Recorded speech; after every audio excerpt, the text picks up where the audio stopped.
بسم اللہ الرحمن الرحیم اعوذ باللہ من الشیطان اللعین الرجیم بسم اللہ الرحمن الرحیم نحمده ونصلی علی رسولہ الکریم وآلہ الاطہار۔ عزیز طلاب اکرام، ہم کتاب توضیح المسائل کو مسلسل پڑھ رہے ہیں۔ ان کے اسباق میں سے آج ہم 35واں سبق پڑھیں گے، جس کا عنوان ہے سونے اور چاندی کا نصاب۔ گزشتہ سبق میں ہم نے سونے کا نصاب پڑھا اور اس سبق میں انشاءاللہ ہم چاندی کے نصاب پر گفتگو کریں گے۔ اور جیسے کہ ہم سونے کے نصاب میں بتا کر آئے ہیں، اسی طرح چاندی کے نصاب بھی 2 ہیں۔ تو تفصیل کے ساتھ پڑھتے ہیں۔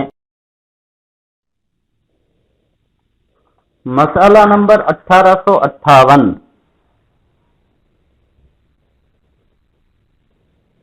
چاندی کے نصاب 2 ہیں۔ پہلا نصاب 105 مروجہ۔ یہاں پر آپ ہیڈنگ میں دیکھیں کہ جیسے کہ ہم نے سونے میں پڑھا تھا کہ سونے کے 2 نصاب ہیں، اس کے بھی 2 نصاب ہیں، اور اس کا مطلب ہم نے وہاں پر بتایا تھا کہ سونے کے 2 نصاب میں سے مطلب یہ ہے کہ اگر پہلے نصاب تک پہنچ جائے تو زکوٰۃ واجب ہے، پھر جب تک دوسرے تک نہ پہنچے اضافے پر زکوٰۃ واجب نہیں ہے۔ یعنی مثلا ایک نصاب تک پہنچی، اب دوسرا نصاب جو ہے اس تک پہنچنے کے لیے پھر اسے کچھ مسکال چاہیے، لہذا اگر صرف 1 مسکال کا 2 مسکال کا کچھ کا اضافہ ہوتا ہے تو اس صورت میں اس پر زکوٰۃ واجب نہیں ہے۔ اس کے ذریعے سے ایک آسانی بھی ہے، سہولت بھی ہے اور فائدہ بھی ہے انسان کے لیے کہ اسے جتنی بڑھتی جائے اس پہ زکوٰۃ ادا نہیں کرنی پڑے گی، بلکہ اگر نصاب تک پہنچی تو زکوٰۃ دوسرے نصاب تک پہنچی تو ادا کرنی پڑے گی، ورنہ درمیان والا جو اضافہ ہوا ہے اس پر زکوٰۃ واجب نہیں ہوگی۔ تو پہلا نصاب ہے 105 مروجہ مسکال۔ یہاں پہ لفظ مروجہ پر غور کریں کہ پہلے ہم نے بیان کیا تھا ایک مسکال شرعی سونے کے نصاب میں کہ 1 مسکال شرعی، دوسرا مسکال آج کل والا۔ تو یہاں پہ مروجہ انہوں نے اس وجہ سے لکھا ہے کہ آج کل یعنی ابھی جو رائج ہے مسکال، اس کی بات کر رہے ہیں کہ اگر 105 آج کل کے والے مسکال تک پہنچ جائے چاندی تو اس صورت پہ اس میں زکوٰۃ واجب ہے۔ کریں گے 105 مسکال تک پہنچ جائے اور دوسری شرائط بھی پوری کرتی ہو، یعنی اس کے ساتھ ساتھ دوسری شرائط بھی پوری ہوں، جو کہ ہم اس سے پہلے ان کے نصاب سے پہلے چاندی اور سونے کی شرائط کے بارے میں چند مسائل پڑھ کے آئے ہیں اور اس کی شرائط ہم بتا چکے ہیں۔ تو اگر وہ پوری ہوں تو اس صورت میں اس پر زکوٰۃ واجب ہو جائے گی۔ تو زکوٰۃ کتنی واجب ہوگی؟ تو کہیں کہ ضروری ہے کہ انسان اس کا 40واں حصہ 1/40 جو 2 مسکال اور 15 نقود بنتا ہے۔ اب یہاں پر اگر آپ تھوڑا آسانی سے حساب لگانا چاہیں تو یہ 105 ہے، 40 مسکال الگ کریں، اس پر 1 مسکال یعنی 40 میں سے 1 مسکال ہوگا، 1 40 الگ کریں اس پر 1 ہوگا، دوسرے 40 الگ کریں اس پر 2 ہوں گے، تو کتنے ہو گئے 80۔